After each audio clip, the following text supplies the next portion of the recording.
कांग्रेस छोड़ने वाले विधायकों के साथ क्या बड़ा खेल होगा और क्या अब कांग्रेस छोड़ने वाले विधायक इस्तीफा देंगे, चाहे वो रामनिवास रावत हो या निर्मला सप्रे हो। कांग्रेस विधायकों के पार्टी छोड़ने के बाद इतने समय तक तो कांग्रेस की तरफ से कोई हलचल नहीं हुई थी, कोई शिकायत नहीं हुई थी, लेकिन अब कांग्रेस छोड़ने वाले विधायकों का मामला पहुंच गया विधानसभा तक। खुद नेता प्रतिपक्ष उमंग सिंगार पहुंचे और वहां पर शिकायत भी दर्ज कराई। कांग्रेस के तमाम विधायक भी गए। उन्होंने पता चला विधानसभा अध्यक्ष को तस्वीरें भी दिखा दी कि देख लीजिए अब कर तो चुके हैं ये बीजेपी ज्वाइन, इस्तीफा क्यों नहीं दे रहे हैं। इनकी शिकायत की गई है इस मामले को लेकर कि ये अब तक पद पर बने हुए हैं, इस्तीफा क्यों नहीं दे रहे हैं।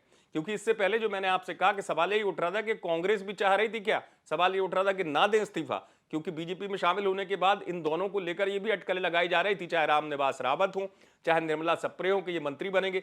हालांकि इतना तो साफ है कि इस्तीफा तो होगा जैसे संकेत है, क्योंकि उसके बाद उपचुनाव होंगे इन दोनों सीटों पर, चाहे श्योपुर हो चाहे सागर जिले की बीना सीट हो, उपचुनाव तो होना है। अब सवाल यही था कि इस्तीफा कब होगा, इस्तीफा क्यों नहीं दे रहा विधायक। तो कांग्रेस ने क्या दिया अपनी तरफ से, कांग्रेस क्यों नहीं निकाल रही है इनको। तो कांग्रेस ने अब शिकायत कर दी कि इनकी विधायकी जो है, इनकी जो सदस्यता है, इस तरीके से शिकायत की गई कि उसको हटाया जाए, इस्तीफे की बात आ गई। तो अब यही देखना होगा कि इनकी सदस्यता जाएगी, इस्तीफा देंगे, क्योंकि कांग्रेस पार्टी तो कह चुकी है सबूत देकर कि ये बीजेपी में जा चुके हैं। आपको पता ही है लोकसभा चुनाव से ठीक पहले श्योपुर विधायक कांग्रेस के दिग्गज नेता रामनिवास रावत ने पार्टी छोड़ दी थी। कांग्रेस को बड़ा झटका लगा था चंबल अंचल में रामनिवास रावत की पार्टी छोड़ने से। ऐसे ही सागर जिले की एकमात्र सीट बीना से जीतने वाली निर्मला सप्रे ने भी सीएम के सामने सदस्यता ले ली थी, उन्होंने भी पार्टी छोड़ दी थी।